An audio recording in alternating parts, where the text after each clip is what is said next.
going on, everybody? I'm Two-Tone the Artist. And I'm Mr. Peach. Welcome back to the Hills Are Silent podcast, where we chop it up about the games of yesterday, today, and tomorrow. Got a lot of cool stuff to talk about, so we're going to keep this thing rolling. For those that don't know, on an earlier episode, Mitch and I chose the next game the other person was going to play. And we dug through each other's Steam libraries as well as Xbox Game Pass to see what we already had. And we weren't going to make anybody buy a new game or anything. Just, we both have long lists of backlogs that we have never played. So, yeah, we dug through those. Chose something for the other person to play. I chose Psychonauts from Mitch's Steam library. I'd seen that he had it and that he had never played it. So that's what I chose for him. Mitch, what was your pick for me to play? Yeah, your pick was Shadow Warrior 3. I saw in your Steam library that you had played the first two. Saw that 3 was on Game Pass, so it just made sense. Yep. All right, so I guess we'll go ahead and get started with you. So, how far have you gotten into Psychonauts, and what are your impressions on it so far?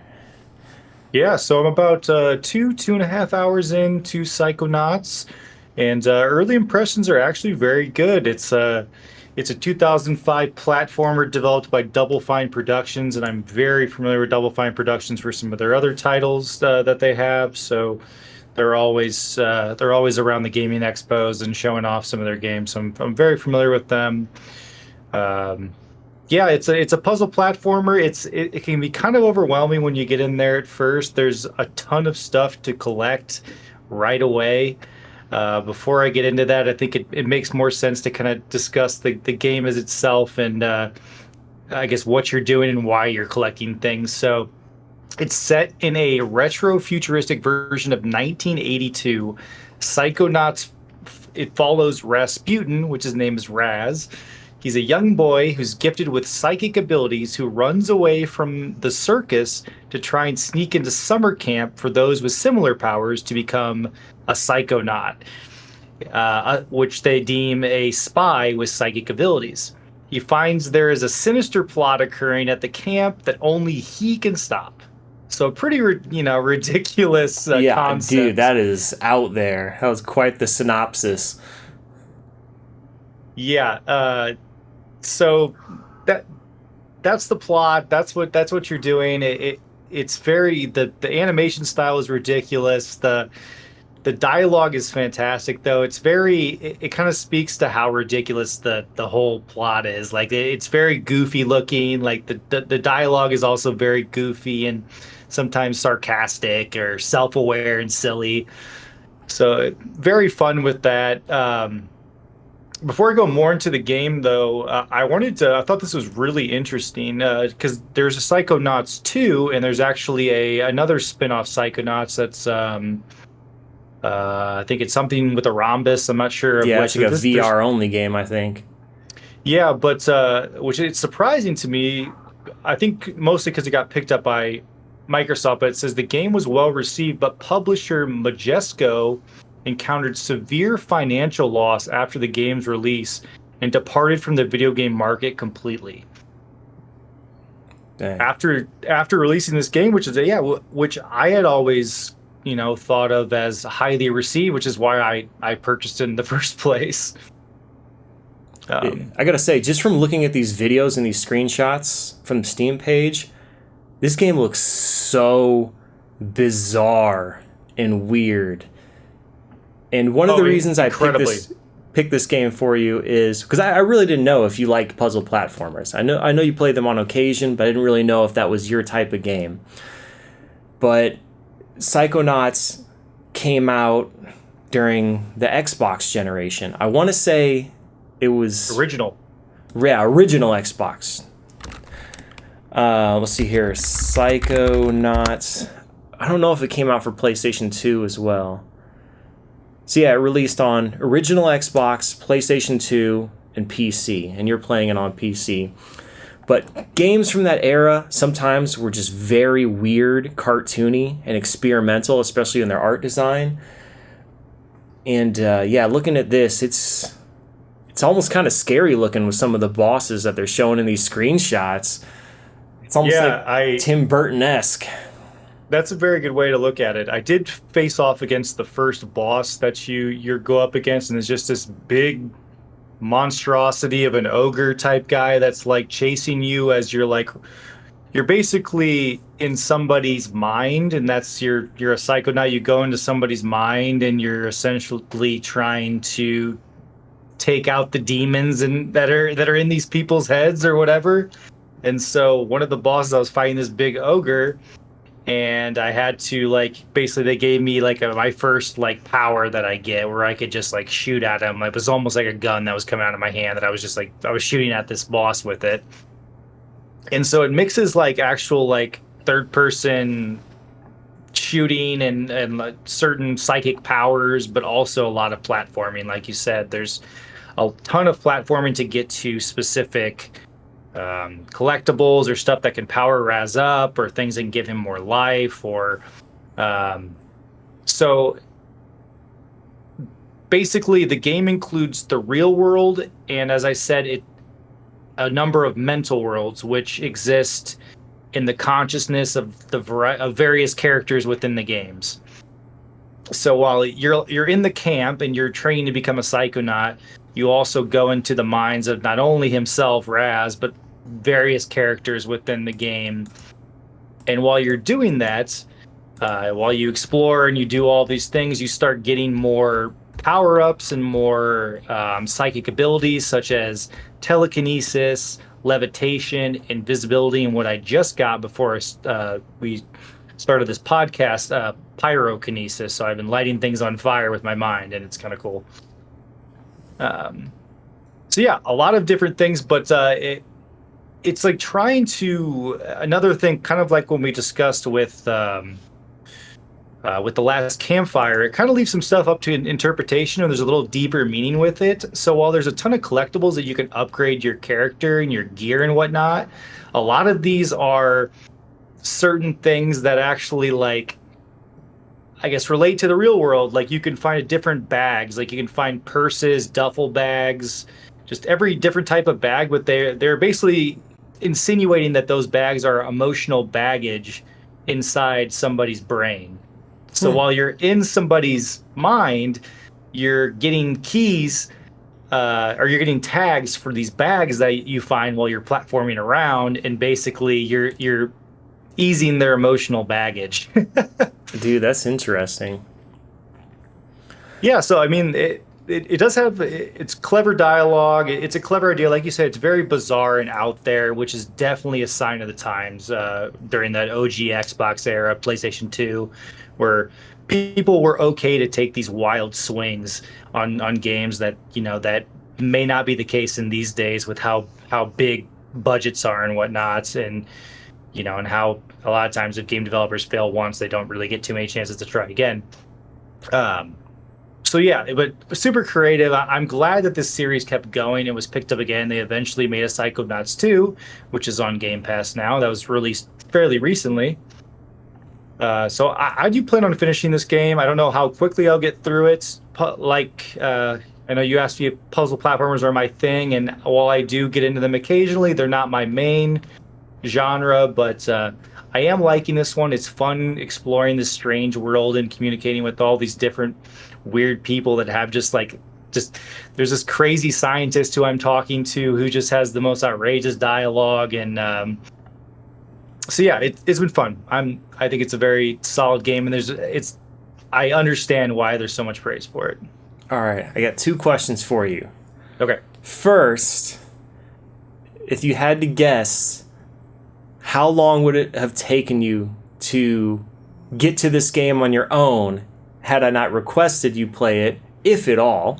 That's the first question. Yeah, I don't think I ever would have gotten to it, to be honest with you. I've had it in my Steam library for I think it's been years for sure at Dang. this point. So I don't think I ever would have gotten to it, but I'd always wanted to because especially when Psychonauts 2 came out, it reminded me like, hey, I got the first one. I should really play that. Because So, Psychonauts 2 is actually, a continuation of the first one. so my second question is, so this game, I believe, was directed by Tim Schafer. Because I think, yeah, it was. He's the head of Double Fine Productions, but he's made games prior to that. He's had a very long career. His games are typically pretty weird and out there.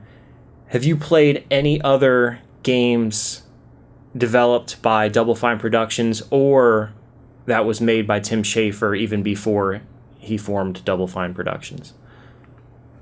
Yeah, I've played a few of them.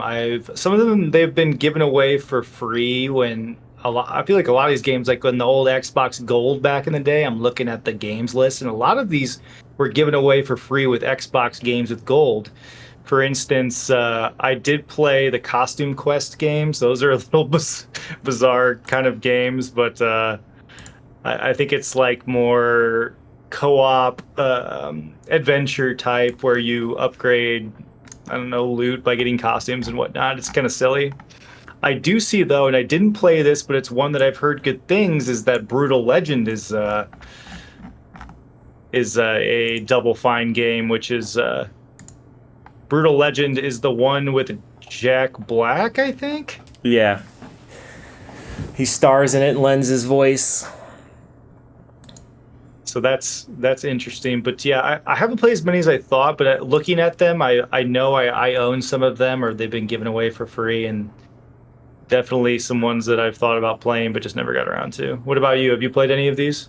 Yeah, I played the demo for Brutal Legends, and I like the premise, but was kind of on the fence about the gameplay, but I've always been meaning to pick that game up. I see it all the time. Every used game store I go to, it's like anywhere from $5 to $10, and I don't know. I always pick it up and go, maybe today will be the day I get this game. And I'm like, next time. Stacking is a really silly game that they actually just put on Game Pass recently, but I already owned it with games with gold. But it's living Russian stacking dolls, and you jump in, you do puzzles and challenges with like using these Russian stacking dolls. Huh. Interesting. Bizarre. Yeah, so, But I think it's got some pretty good reviews too. so the other ones I've played are Connect Party and Double Fine Happy Action Theater, which was another Connect game that I think they gave away for free, and that was actually really fun. And yeah, they made a handful of Connect games. I played Broken Age, couldn't really get into it, but it had a cool art style. And I played Grim Fandango Remastered, which I got really far in that, but never finished it. And as far as just Tim Schafer games, even before that, I played the old Monkey Island games from the early 90s.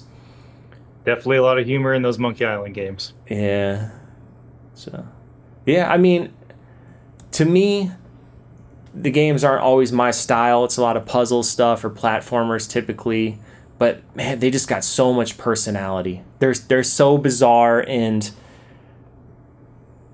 Tim Schafer and the rest of his team are really good at extremely original and imaginative games.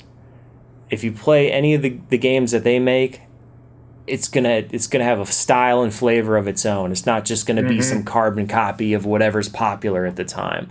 So I got mad really respect for him refreshing. in that studio for that. Yeah, absolutely. Yeah, it's very refreshing when like teams take really like different swings and just go in a direction we've never seen before, because that's how great games are made. Yeah, absolutely. All right, man. Any other words on Psychonauts?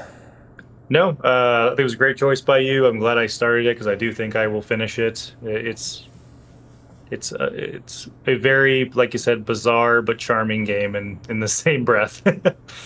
Yeah. All right, man. For me, I've been playing a couple of things. I did manage to get my hands on some Guitar Hero guitars. A few episodes back, you were telling me about... Oh my gosh, man. I think the cat is lurking outside the office. Anyway, this scared me. I thought it was a ghost. Anyway, yeah, I got my hands on some Guitar Hero guitars for both PlayStation 2 and Xbox 360. A few episodes back, we were talking about Guitar Hero and Rock Band, and you told me that you played a lot of it in years past. You said that your drums were your favorite instrument in Rock Band and the later Guitar Heroes. So I never really played much. I had a roommate that had the Xbox 360 one. Oh my god, this cat is going to drive me insane, man.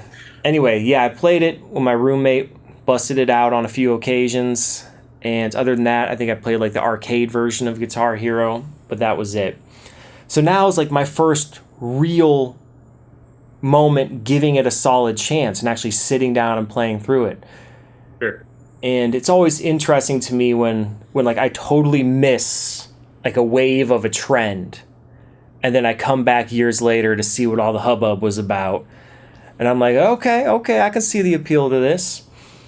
So yeah, the games are pretty awesome. I mean, who doesn't like music? If you got a bunch of great songs in a game, it always makes the game 1,000 times better. I mean, I always thought Tony Hawk, that series wouldn't be what it is today if it weren't for the amazing soundtracks. Same thing with a lot of sports games and racing games. So yeah, I was just jamming out on it. I picked up Guitar Hero 2, 3, and Guitar Hero Rock the 80s, which was pretty awesome. I highly recommend that one. It's hard to get a hold of a lot of this stuff because even though millions and millions of copies and millions of these guitars were sold, I think a lot of them ended up in landfills, and there's been kind of like a resurgence in popularity lately, so a lot of people are rushing out for some nostalgia, trying to pick up some Rock Band instruments in the older games. But if you look closely enough, you can find some deals on it. I was going to ask, how much did you pay for those guitars? The guitars I got for free as a gift. Nice. We love free. Yeah. And then a couple of the games I got for free too. But I've been buying some extra ones. Because the thing is, to me, the DLC, online DLC has all been shut down.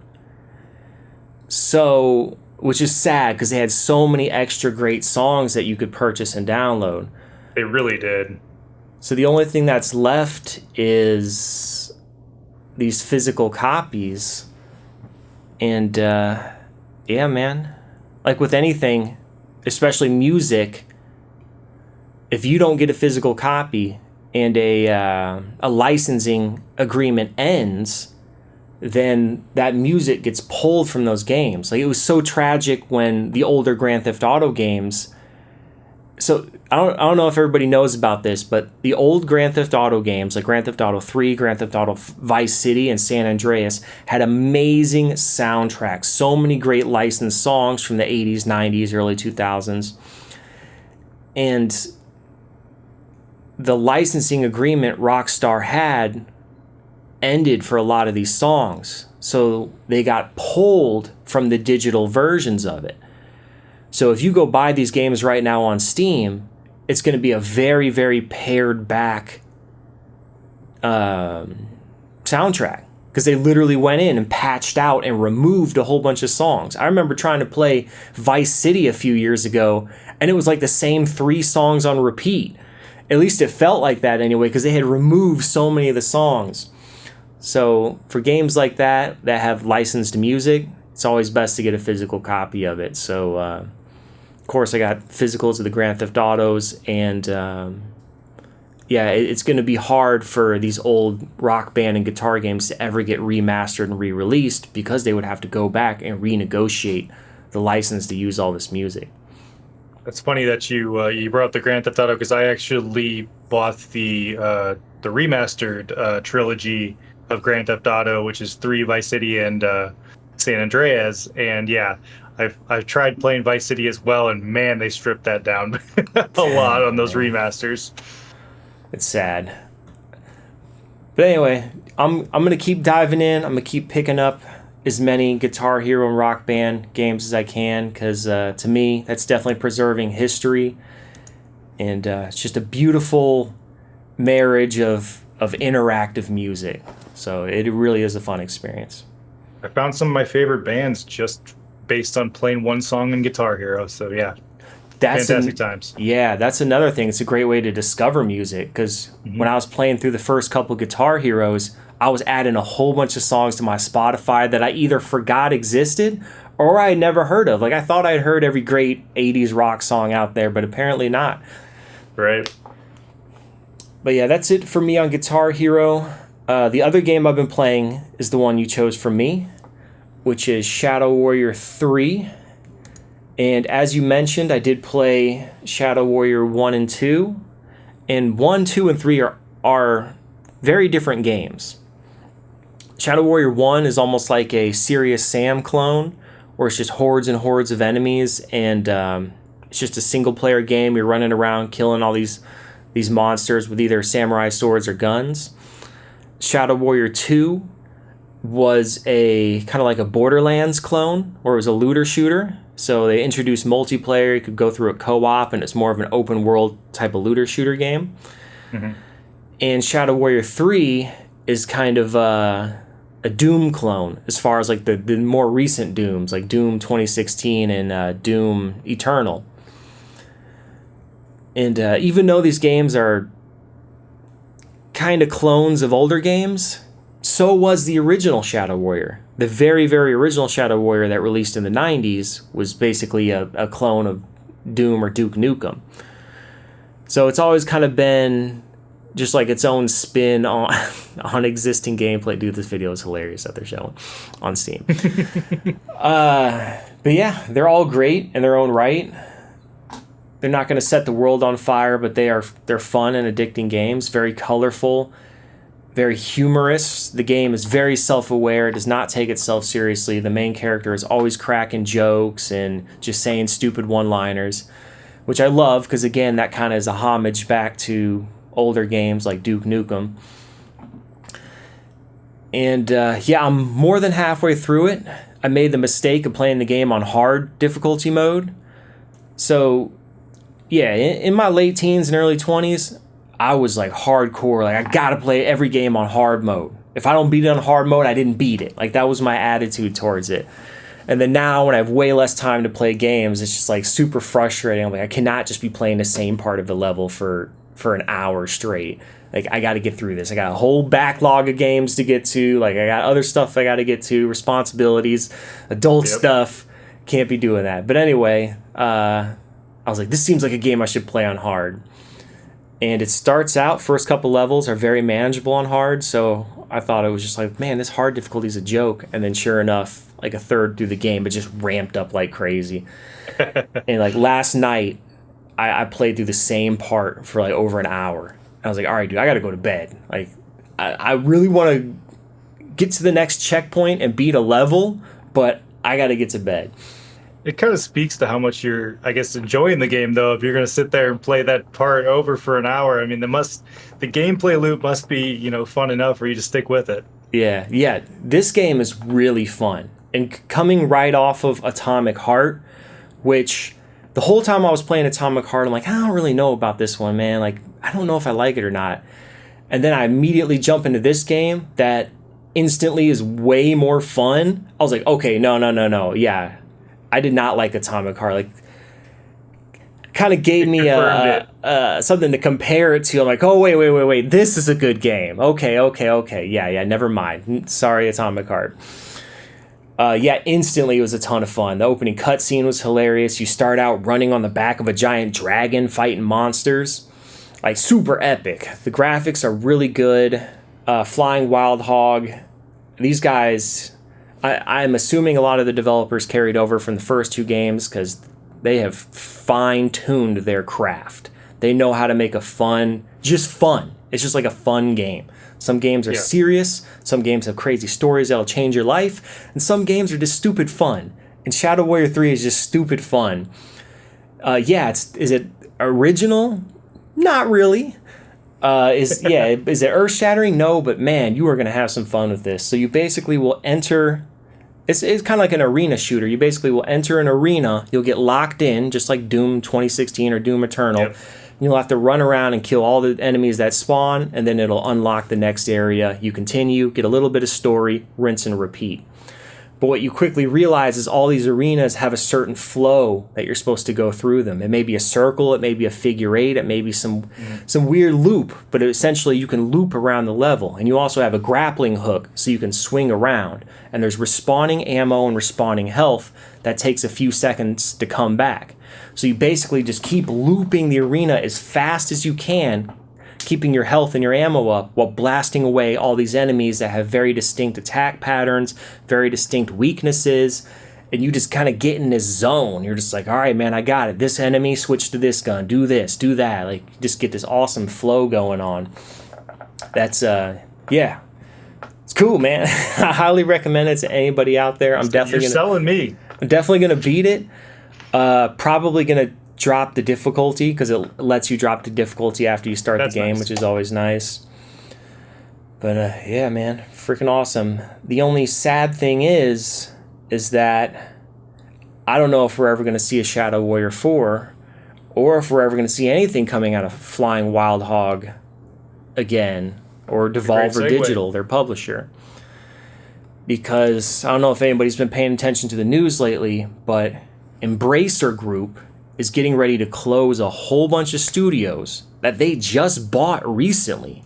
They went on like a streak of just buying up every studio they could and buying all these IPs and stuff to try to build their portfolio. And then I guess I don't know if they got a little over ambitious or what, because then their finances weren't doing too well, and then now they've got to close a bunch of these studios that they bought off and cancel a lot of games that were in development by these studios. And one of the studios that they bought was, in fact, Flying Wild Hog. So, yeah, their parent company is shuttering a lot of these studios, and I really hope that they're not going to fall victim to it, because they're a studio full of talented individuals. Anyway, what's your thoughts on these companies just buying everything up? Do you think they're just not? You think it's just bad business moves where they're not realizing how much it's going to cost them in the long run, just trying to like quickly raise their stock prices? Like, what? I don't quite understand why this keeps happening, where these companies just buy up, and then they get too bloated, and then they just collapse under their own weight of their debt from buying all these other studios.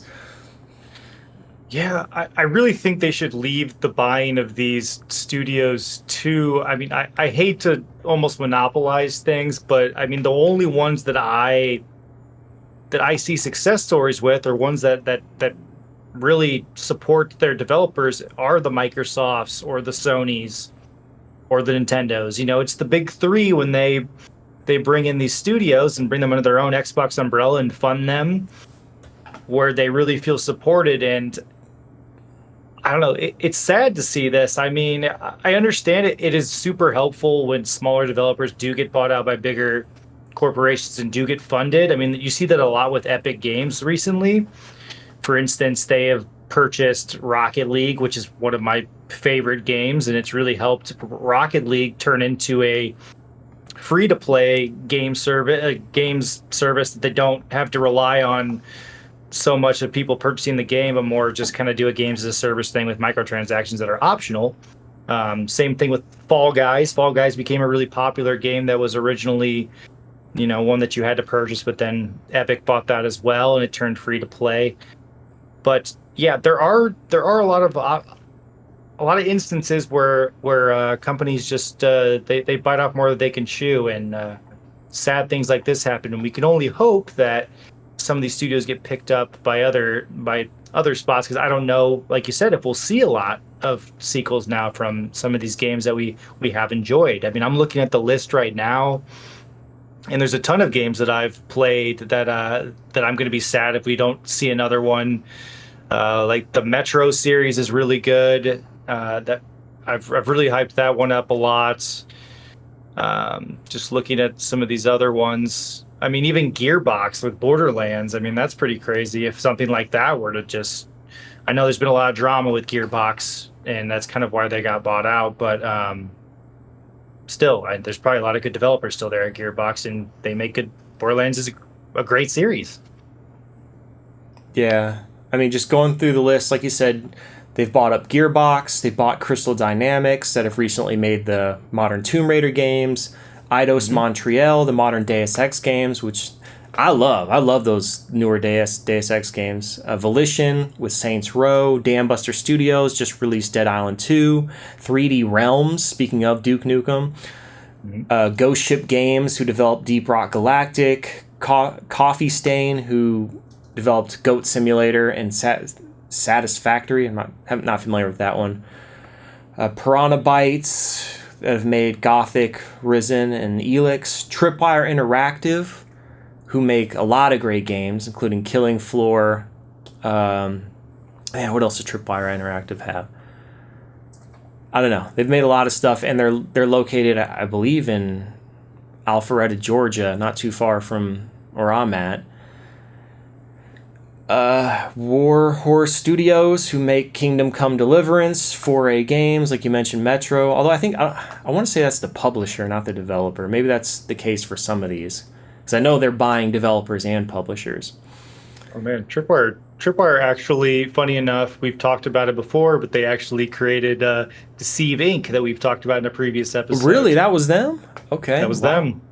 They also do the Chivalry games, which I love the Chivalry games. If you're familiar with those are like pretty realistic medieval warfare. It's pretty fun.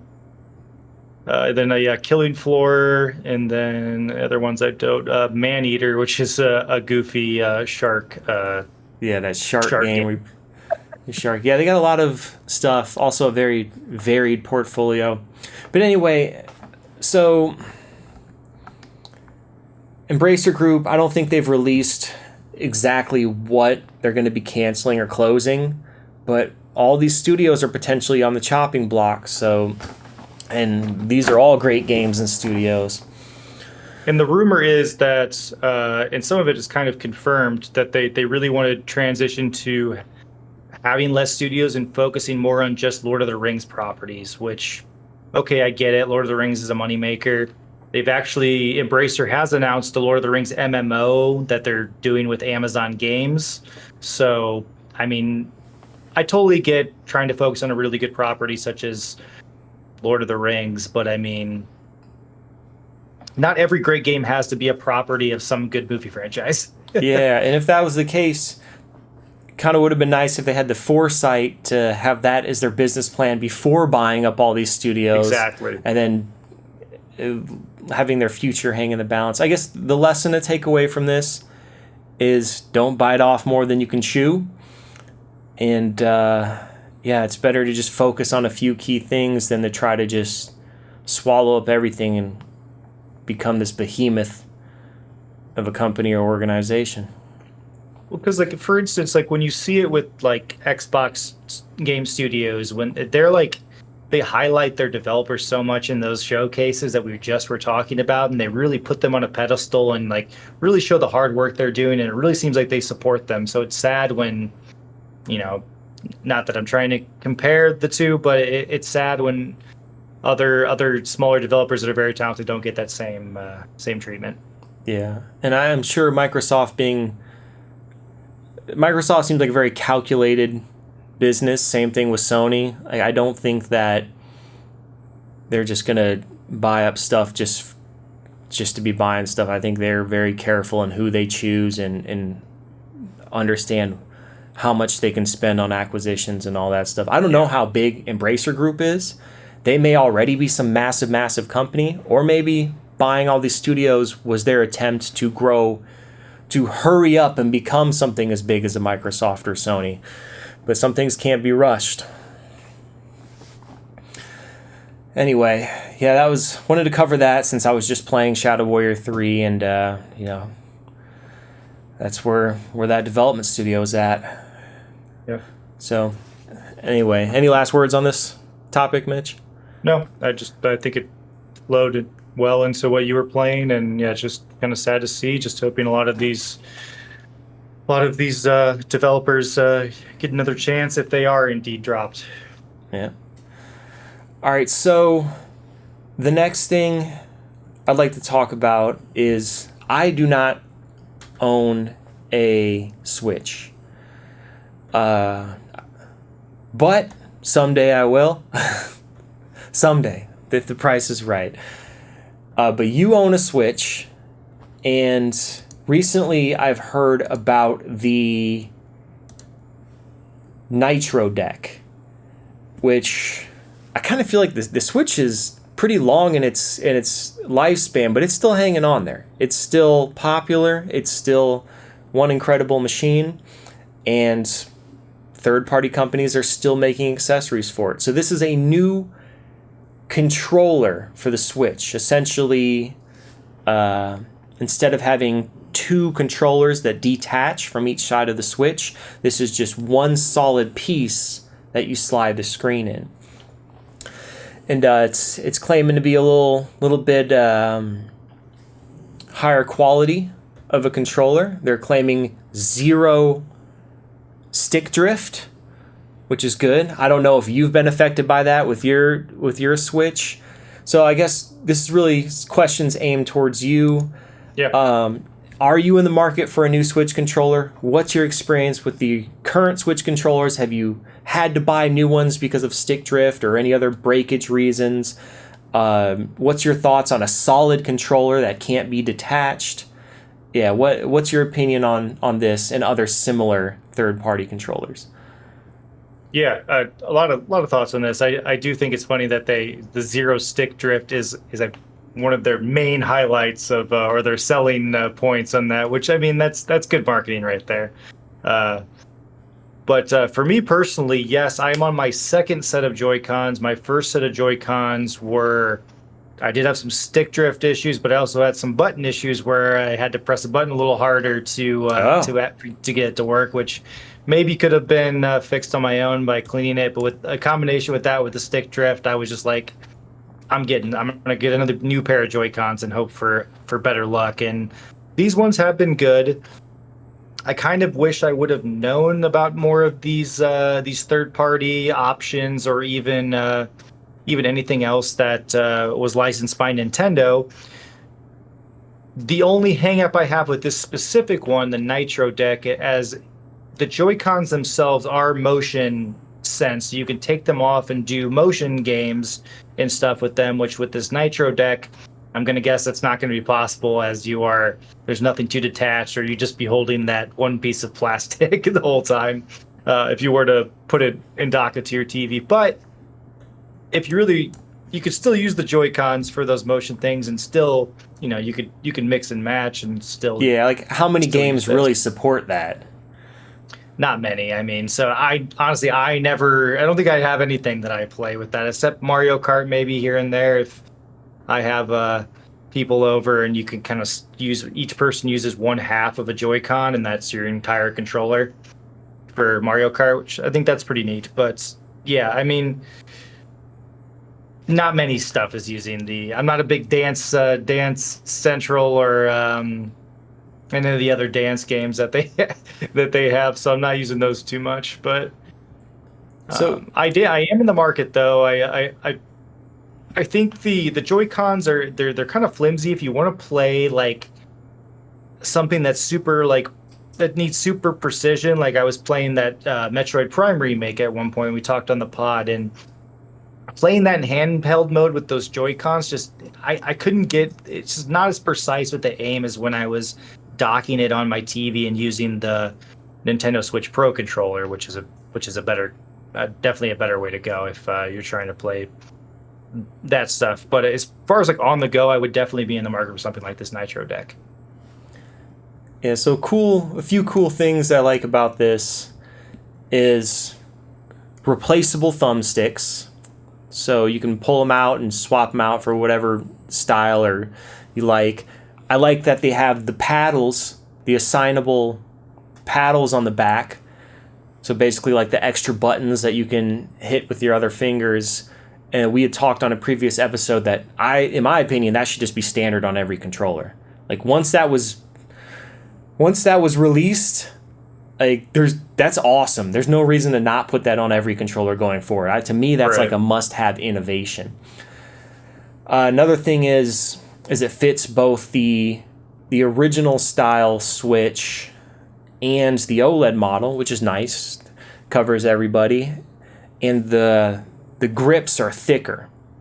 The few times I have played a Nintendo Switch, it's kind of like it's not entirely comfy to hold for long periods of time. And even with like my Nintendo 3DS and my PlayStation Vita, I buy third-party grips to go around them to just make them like bigger and easier to hold. Because after a while, like my hands and my fingers will literally start falling asleep and tingling if I'm just playing for a long time on a tiny PlayStation Vita. Like it just feels weird. Like I need controllers to grip.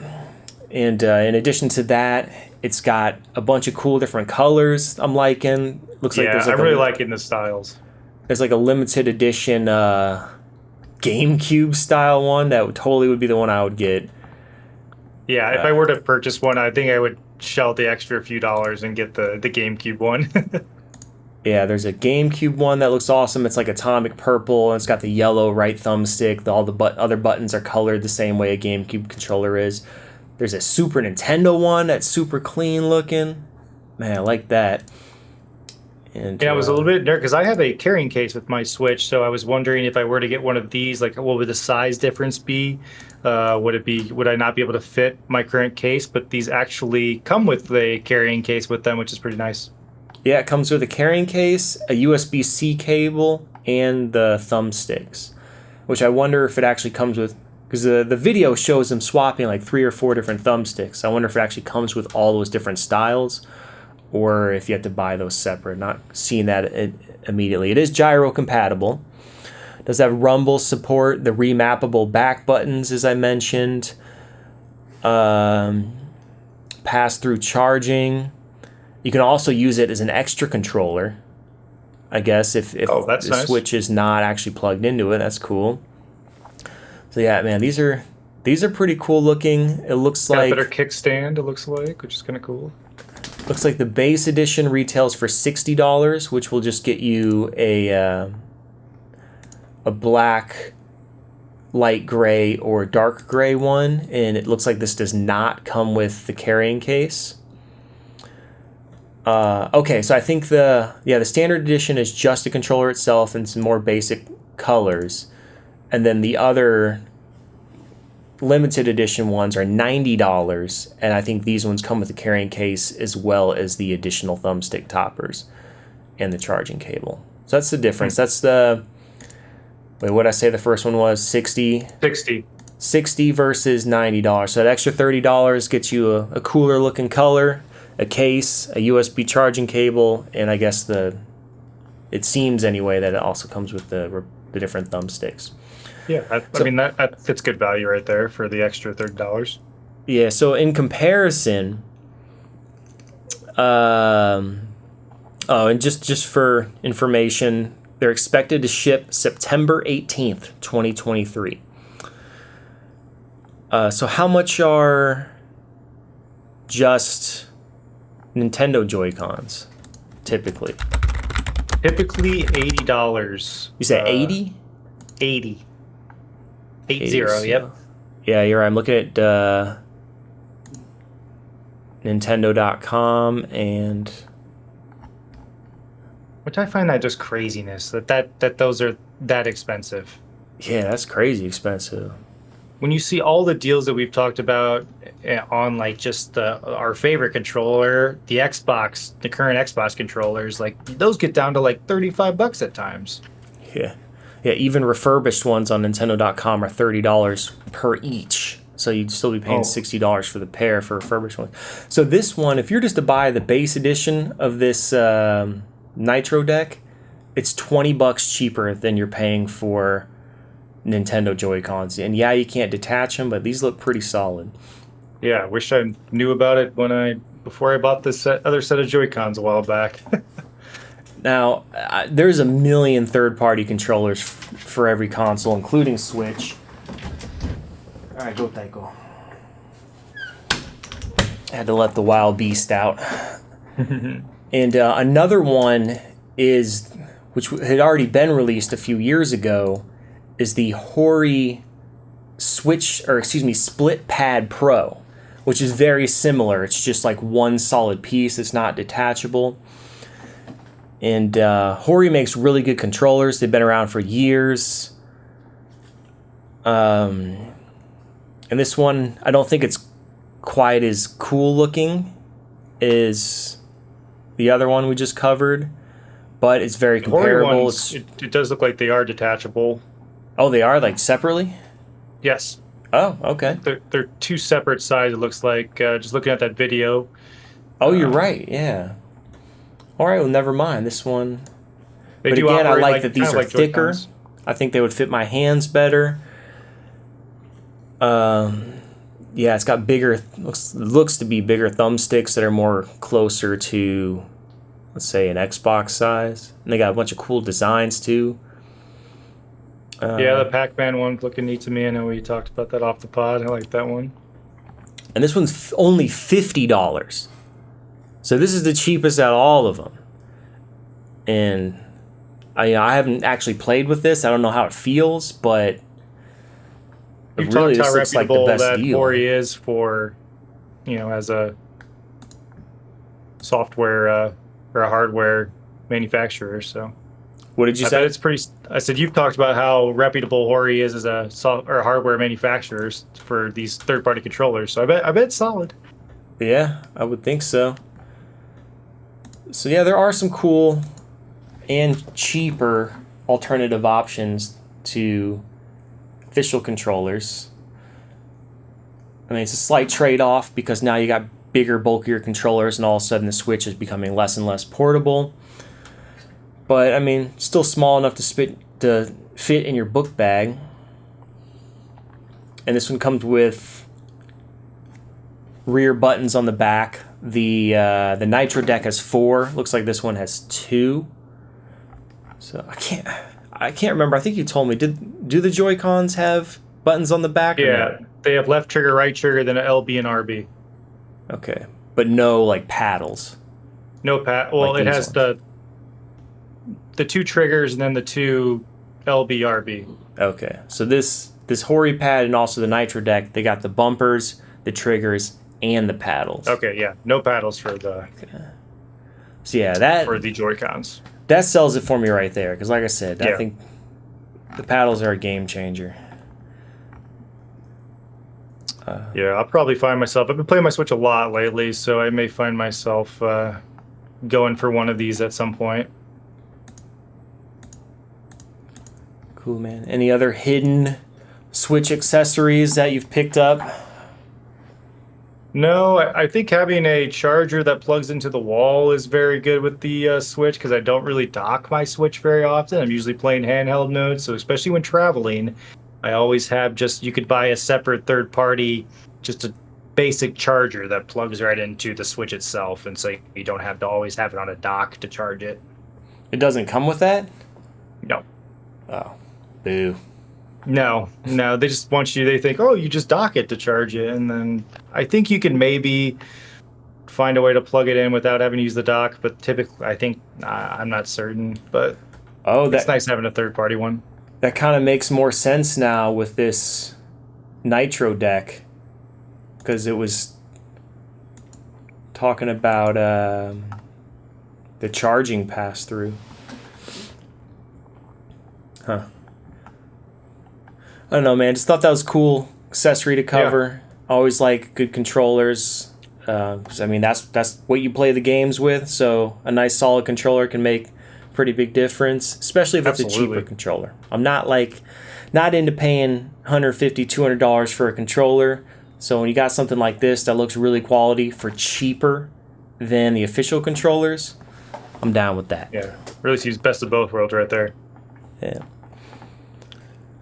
All right, Where man. are we That's at on all. time? Do we want to cover what PlayStation is doing with their handheld experience?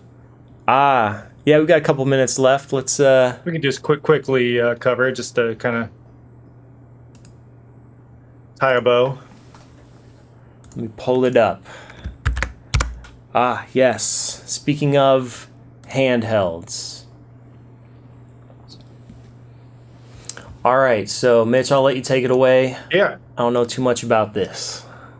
So yeah, the PlayStation showcases we've already talked about. They did announce, and this was rumored, that PlayStation was going to be bringing into their hardware family a handheld PlayStation 5 type machine. And while on the surface this does seem like a really cool thing, oh, I get to bring my PlayStation 5 on the go. Well, hold it right there. That's not really what it is. It's not going to be like a Nintendo Switch where you can dock it and then take it wherever the heck you want if you go on vacation. This one has to be next to your PlayStation 5. It is more like a different screen for your PlayStation 5. So if you're in the same room as it, maybe if a spouse or a girlfriend is watching a show on the TV in the living room and you want to still play your PlayStation 5, you can take this thing out and play it while you're on the couch and not have to use the TV. So well, I think it looks very nice for a handheld entry. I have read a lot, and it does seem like people are disappointed because I mean, look where they started and how quality of handhelds they had with their PSP and PS Vita, and I feel like they just missed the mark here on not having something that's similar to that, where you can just take it with you on the go. I just don't know who this is marketed to, I guess, is the thing. Like who wants this instead of just playing on your TV? Yeah. Yeah, I do have some opinions on this. So, with the PlayStation Vita, one of my favorite features of the Vita is the ability to stream my PlayStation 4 to my Vita for that exact scenario. My fiance is watching TV and in the living room, or excuse me, in the bedroom, and then I'm laying on the bed, got my PlayStation 4 on, and I'm streaming it to my PlayStation Vita. And it's amazing to just lay there in bed and then play a PlayStation 4 quality game on a handheld. So that feature is great. But with the Vita, that's an additional feature. Right. Even without it being attached to a PlayStation 4, it's still a beast of a handheld. So that being the core feature is it's not as easy of a sell. And like you said, I don't entirely know who this is for. First of all, I don't know how much they're going to charge for it. But I mean, it looks like a quality PlayStation 5 controller. It almost looks like the controller we just covered, that split one, where it's just like, it looks like a Switch. It's a half of a controller on each side of a screen. And I'm assuming it's a decent quality screen, so this is probably going to be pretty pricey. And and I don't know if you can do this with PlayStation, but I'm pretty sure with Xbox, you can stream your games to your phone and then just Bluetooth your Xbox controller to attach to your phone, and just get your Xbox controller, get a clip to hold your phone on it, Bluetooth connect your controller to your phone, and stream your Xbox console to it. And then right then and there, you already own the phone, which is your screen. You already own the Xbox controller because it's the controller you play your Xbox with. And then at most you got to buy like a $20-$30 clip, maybe even cheaper if you buy it off of AliExpress or something. So the barrier to entry is very low because you basically already own all the components. But in this case, you can. To that, go ahead. That was it. All right. In addition to that, basically, you could do this all on the cloud, so you're not with in Microsoft's case, you're not restricted to just being in your home and doing this. You could be on your phone anywhere and using, as long as you have some decent quality internet or whatnot, and you can do this via the cloud. So I definitely a easier barrier to entry as well as a little more flexibility. I just had a power outage. Power went out, came right back on, right when we were at the end of the episode, and of course, turned everything back on, internet came back on, and the video file was corrupted. And I'm sitting here like, no, we were right at the end. And I did not want to record the episode all over again. But fortunately, Mitch, doing some good internet sleuthing, found a application. What was it called? I don't even know how to pronounce it. Untrunk, maybe? Untrunk. And before he found that, I tried a few other things online claiming how to repair a video file, and none of them worked. So he sent me this Untrunk. I was like, there's no way this thing's going to work. Nothing else worked. This isn't going to work. And holy crap, it worked. So we saved our episode. That's awesome. But I mean, we were at the end anyway, so just wanted to hop back on, let everybody know what happened, and wrap things up. Yeah. So, Mitch, any last words on that PlayStation handheld? No, nothing. I'm glad we got that episode where I'm excited to have this one posted. A lot of good content. Glad we don't have to do it again. Yeah, same here. All right, everybody. Thanks for tuning in. You can find all our episodes on Spotify, YouTube, Apple Podcasts, and we're also located... You can follow us on our social media accounts. Our Twitter is @TheHillsAreSilent. Our Instagram is Instagram.com/HillsAreSilent. Our TikTok is @TheHillsAreSilent Podcast. YouTube, again, @TheHillsAreSilent. If you have any questions, comments, game recommendations, anything at all, hit our email inbox, hillsaresilent@gmail.com. We will catch you on the next episode.